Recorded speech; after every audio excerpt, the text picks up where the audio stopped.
Iki nicyo gihe ngo tuganire ku kipe ya Murera FC byimbitse, tuganire ku ngingo z'akasamutwe kuri page zidasanzwe nafunguye muri aka kanya, ingingo zidasanzwe ndetse mudaherutse kumvaho mu kipe ya Rayonsports. Neza umwanya wawe mutoya ubundi wicare hamwe ufunge umukandara tuganire kuri izi ngingo. Nimba ari ubwa mbere ubanye natwe, kanda kuri iyo buto y'umutuku subscribe ubundi ujye ubana natwe. Nyaboneka nimba uri umureyo uzajya ubona amakuru meza agezweho kandi yizewe. Aha turaza kuganira ku ngingo zikomeye. Hari icyo umuterankunga mukuru w'ikipe ya Rayonsports yatangaje ku gihande gikomeye cyane turaza gusesengura, cyerekeranye no kuba bagurirwa abakinnyi. Burya irimo kubigendamo neza cyane, ariko hari umunyamakuru ukorera iyi ndetse ushinzwe ibintu bya marketing muri ekipe urimo kugenda agaragaza ko ashaka Rayonsports ifite abakinnyi beza cyane, intwaro abakinnyi bagera mu 10 bose barateganwa kuza mu kipe ya Rayonsports, ndetse bamwe na bamwe batangiye kugenda bagaragara. Aha indi ngingo turaza kuramura abakinnyi kipe Rayonsports iri buze gusigarana nabahe, uraza kubamenya ndetse uraza kumenya nabo iri buze kongeramo ku ruhande rw'abanyarwanda, ku ruhande rw'abo abanyamahanga bashakwa mu kipe ya Rayonsports. Nanone tutibagiwe condition z'umutoza Julien Mete kugira ngo yongere amasezerano.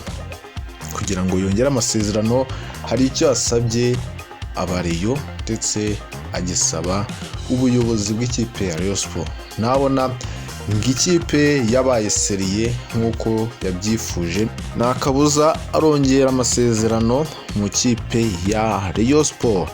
Burya ubujura bw'amatike bigizwemo uruhare na kampani ikomeye igurisha amatike burakomeye cyane.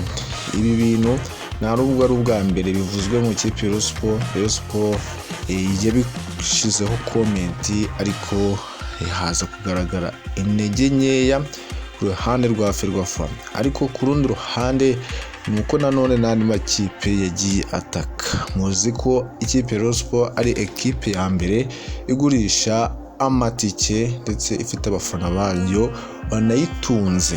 Respect to those fans.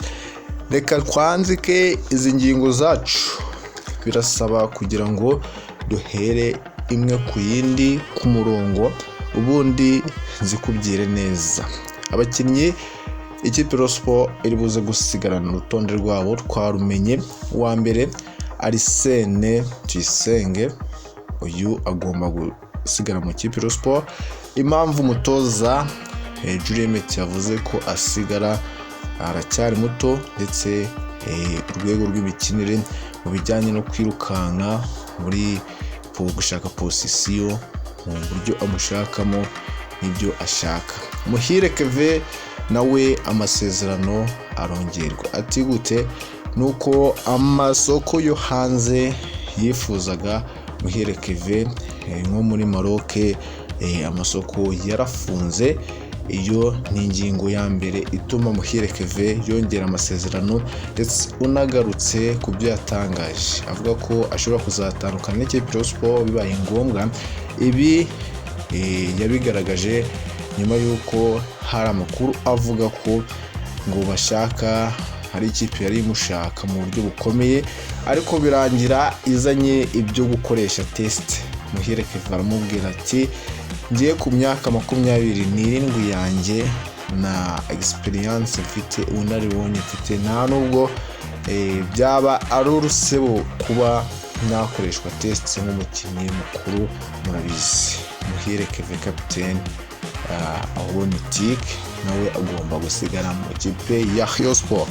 Undi mukinnyi ushakwa mu kipe ya Rayonsports ugomba kongera amasezerano harimo uyu mukinnyi witwa Nsabimana Aimable ni umudefanseri ngo afite igiha nawe arifuzwa cyane n'umutoza kuba yasigara muri ekipe, ndetse ngo bakaza gusigaza n'umukinnyi w'umunyezamu ari we Ndiyaye Mitima Isaac amasezerano acyafite, bityo rero abo bakaba bizewe neza ko bazasigara mu kipe ya Rayonsports.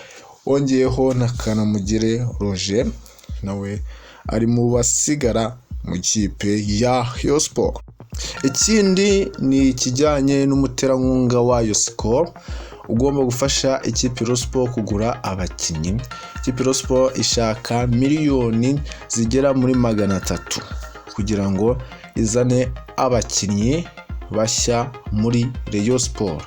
Mwibuke neza ku ruhande rw'ikipe Rayonsports hari abakinnyi batazagurwa bo hagati kuko Majaliwa na Bugingo Hakimu ngo babonye ko bazafasha ikipe Rayonsports gukina hagati, ndetse wongeyeho n'uyu mukinnyi witwa Muhire Kevin. Abo bakaba basigaye mu kipe Rayonsports. Abandi bose amasezerano asa nkaho ari kugenda ajya ku musozo, kandi nta gahunda hari yo kongera aya masezerano. Ntaganijuru ari mu basigara Karikanso byo gakeya, ariko ubu ikipe Rayonsports mu by'ukuri ubona ko gahunda ari ugutwara igikombe cy'amahoro. Ni nacyo Jules Mete ashaka cyane, igituma babishira muri gahunda kugira ngo gahunda ya Skol ize kuzacamo neza, kuko Skol ifite icyo izongerera ikipe Rayonsports mu gihe yatwaye igikombe cy'amahoro, ndetse mu gihe yasohotse igiye gukina CAF Confederation Cup. Hari n'amafaranga ikipe ya Rayonsports ihabwa na Skol kugira ngo bagire ko babikurikirana. Igikombe cy'amahoro Jules Mete agomba kugitwara, kandi biracyoroshye dore ko Nyamukandagira baramusezereye andi makipe asa nkaho atari seriye cyane kuri iki gikombe. Ikipe Rayonsports yabikora, ariko nuko ibyo tubishize ku ruhande ku byo ku gikombe cy'amahoro, kuko tibagiwe nuko bagiye gukora imyitozo ikomeye cyane. Abasigaye batahamagawe mu kipe y'igihugu Amavubi barasigara mu myitozo ikarishye cyane kugira ngo ikipe ya Rayonsports ikomeze kugenda imenyerana. Ku rundi ruhande nta mwanya wo gutakaza bafite, dore ko umutoza yabahaye icyumweru cyo kuruhuka. Ikipe ya Rayonsports nicyo gihe ngo Skol ikore ibyo yayemereye. Ubuyobozi bw'ikipe Rayonsports bwaratekereje burareba ati turetse Skol ikaduha amafaranga dushobora kutazagumana na ekipe, bityo umuyobozi wazaza aje kubyimba ikipe Rayonsports bikazamugora. Bisa nkaho byo kugura abakinnyi ndetse no kwaka amafaranga Skol basa nkaho babiretse. Ubu hari umunyamakuru ushinzwe marketing muri Skol, ni umusore ufite experience ubunararibonye bwo hejuru, niwe ucungira ikipe ya Skol ko Rayonsports aguze abakinnyi beza. Ngo yaje gusanga ikipe Rayonsports burya igura abakinnyi bamwe na bamwe badakenewe kandi batari ku rwego nk'urwo ikipe ya Skol icyo iba ishaka kuri Rayonsports. Uyu agiye gufasha ikipe Rayonsports gushakisha abakinnyi. Abo bakinnyi ni abakinnyi bagera mu 10 bose bashya. Abo bakinnyi nuko bazasanga nabo nakubwiye haraguru kugira ngo wongere umuryango w'abakinnyi bashaka. icyo nicyo umutoza Hereyana basabye ko barekeramo abakinnyi bakazana nabo banyamahanga nibura baba bane bakomeye, rutazamu umuwinga, ubwo ndavuga bari abamaba baca ku ruhande ndetse n'undi mukinnyi w'umuplaymaker ndetse uri ku rwego ubona ko rushimishije. Icyo ikipe ya Rayonsports iba yacyongera byo birashoboka, siko niyo ibifite mu nshingano. Amafaranga nuko bagomba kuyaha Rayonsports igenewe. Ayo mafaranga Skol yo yarayemeye, ariko nuko ngo mu kwa kane ubwo nyuma yo kwibuka jenoside yakorewe abatutsi, Rayonsports izahita itangira isoko ry'igura n'igurisha. Muri Rayonsports ubu hari abantu bizewe neza bagiye bashaka abakinnyi. Ubu ikipe ya Rayonsports ntabwo izajya hanze ya East Africa cyane, izareba muri East Africa bongereho no muri North Africa barebe ko babonayo abakinnyi. Ariko abambere batangiye no kugenda babaganiriza, ubwo Skol yatanze deadline kariho izaba ibahaye amafaranga, ariko bakaba bivuga ko ishobora kuzaba ibihaye miliyoni 150. Icyo ni igitekerezo cyiza kugira ngo irebe ko Rayonsports noneho abizazana ari abakinnyi bazaba bari ku rwego rudasanzwe. Muri abo bakinnyi izongeramo biri kuvuga ko ari intwaro ziremereye. Abo bakinnyi bane bo ku rwego mpuzamahanga n'abandi b'abanyarwanda bashobora kuzongerwamo. Abo bakinnyi barizewe cyane, ubwo nizo condition z'umutoza yabahaye kugira ngo amasezerano aze kuyongera. Indi ngingo nashatse tutasimbuka, ingingo isa nkaho ijya igunganisha ikipe ya Rayonsports ndetse n'ira company, n'ubujura bw'amatike bigizwemo uruhare na company igurisha ayo matike. Muzi ko ikipe ya Rayonsports ahanini ikoresha akanyenyeri, niho biba byizewe neza. Murabyibuka kuri Rayon Day amafaranga ikipe ya Rayonsports yasaruye amafaranga agera kuri miliyoni hafi 80 z'amafaranga y'u Rwanda. Abariyo bose bari bitabiriye kandi ubona ko bayikunda cyane, ariko nk'imikino igiye ikomakomeye ikipe ya Rayonsports iba yakaniye abafana bakiri muri modo, abafana baje ku kibuga, nuko iyi company amatike ivuga ko bayagurishijwe usanga ari menshi, ariko ugasanga ku rundi ruhande amafaranga barimo guha ikipe ya Rayonsports ntabwo afitinga n'ibyo bari kubona mu mibare.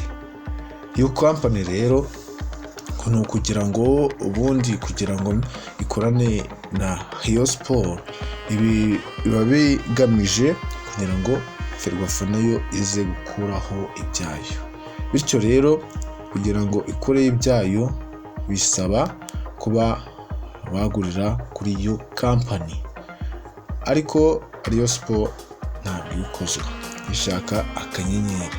Ferwafa nayo ikavuga iti ako kanyenyeri nta tuzabona uko tubaka ibyo muri buze kutugenera. Ngaho nguko rero turazana n'andi makuru abagezweho. Bona talk Rayonsports Murera hari byinshi tugiye kwibandamo, hariho ku ruhande rw'abafana nyuma y'umukino wa APR hari byinshi byagiye bijya hanze. Rayonsports yashyigikirije RIB, bamwe mu bafana bayo n'abakozi bacuriye amatike ku mukino wahuje ikipe ya APR ngo bakurikiranwe n'amategeko.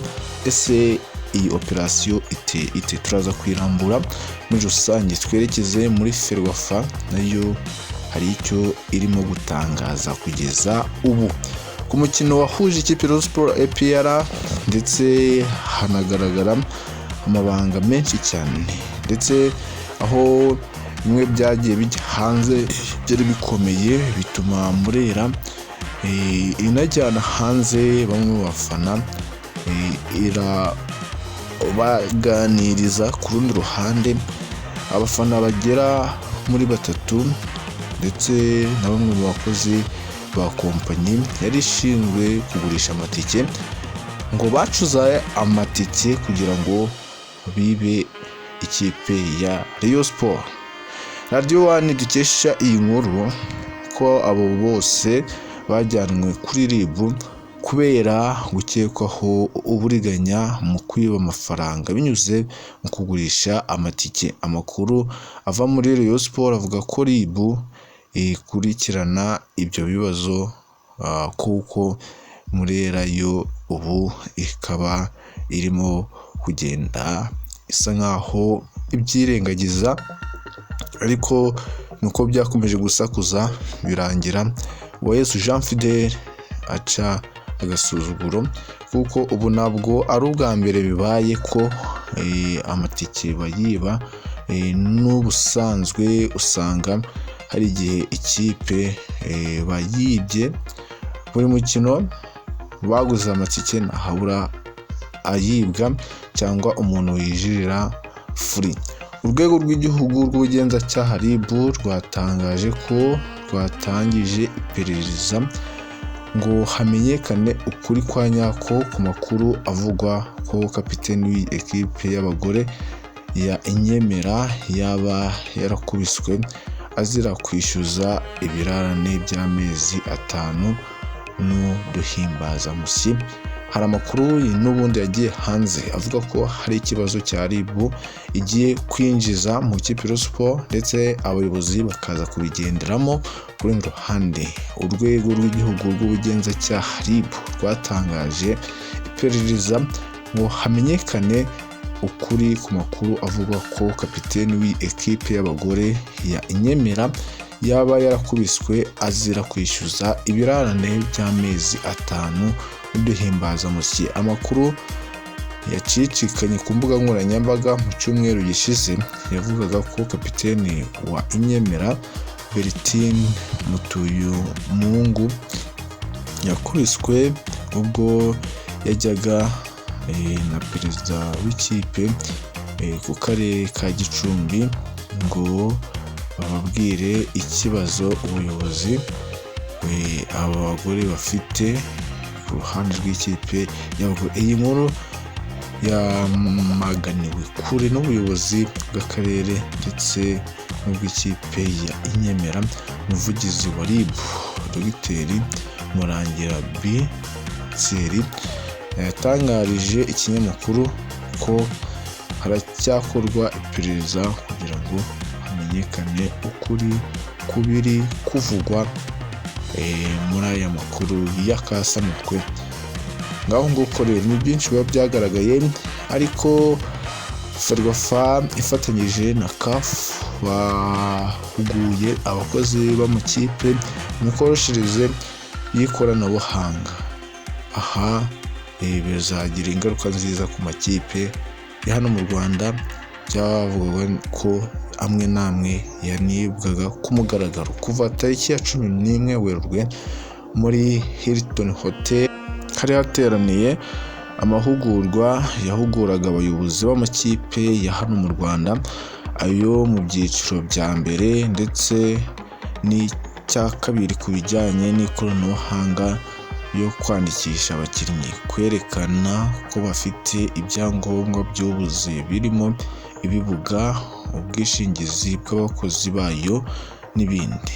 Ni amahugurwa yarimo gutangwa n'inzobere za CAF mu bijyanye na club licensing arizo na Kagwa Shail ukomoka muri Uganda ndetse na mugenzi we Kazora Emmanuel nawe ukomoka muri Uganda. Izi nzobere zigishije abayobozi b'amakipe gukoresha ikoranabuhanga mu rwego rwo kubahiriza ndetse no kurushaho gushyira ibintu mu mucyo, kandi bakabitwara mu buryo bwiza cyane bikanatwara umwanya muto. Ferwafa nayo yabyakiranye akanyamuneza kuko byari bikenewe cyane.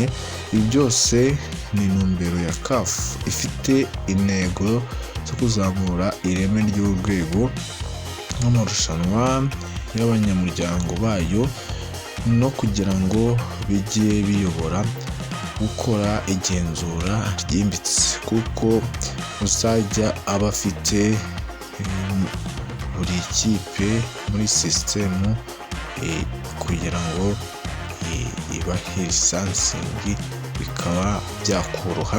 Bimwe mu bintu ikipe uzajya iba yujuje yemerewe gukina amarushanwa ya CAF harimo kwishyura imisoro, kuba nta mwenda ibereyemo Ferwafa, CAF ndetse na FIFA, kwishyura ibisabwa byose ku mukinnyi izakoresha mu mwaka w'imikino utangiye, birimo amafaranga waguze ndetse imishahara y'abakinnyi, ubwishingizi bw'abakozi, ndetse hakiyongeraho kuba warerekanye aho uzajya ukoresha imyitozo n'aho uzajya wakira imikino yawe, ndetse hakiyongeraho no kuba ufite ikipe z'abato ebyiri, yaba abari munsi y'imyaka 14 ndetse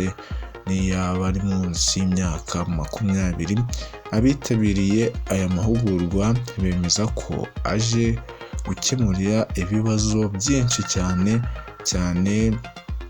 byo kwitana ba mwana, gutekereza, kutuzuza neza inshingano ndetse n'ibisabwa. Umuyobozi wa Ferwafa ushinzwe komisiyo y'amarushanwa Turatsinze Amani Evariste abivuga, yemezaga ko ari igitekerezo cyiza kuba CAF ibitayeho, ndetse hari n'abemeje ko nubwo bari basanzwe babikora ariko batabinozaga neza, bityo bagiye kureba ibyo baburaga kugira ngo buzuze ibindi biburaho. Twavuga umunyamabanga wa Rayonsports Patrick Namenye wavuze ko aya mahugurwa yafashije kumenya uburyo bushya CAF na Ferwafa bagiye kujya bakoresha mu kuzuza ibisarwa, ndetse ngo bemererwe kwitabira amarushanwa, kandi ko ari uburyo butandukanye nubwo bakoreshaga kuva mu 2019 buzabafasha kuzuza ibisabwa neza. Akomeza kandi avuga ko mu bisabwa byinshi hari bari bafite, kuko nubwo bitandukanye ko nta kigoranye kirimo, kuko hari ibyo abanyamuryango ba Ferwafa basanzwe bafite birimo abakozi bahoraho mu kipe, ibibuga ndetse n'ibiro by'amakipe. Ibi rero biyemeza kongera ikintu gisa nkaho gikomeye cyane cyakomeza kugenda kizamura. Aya mahugurwa yasojwe ku munsi w'ejo ku itariki ya 12 Werurwe 2024, aho ntabwo byari byoroshye cyane, aho aya mahugurwa yize ku ngingo zikomeye kandi zifitiye akamaro muri rusange abafana n'amakipe yigenga aho bizaba bishyushye.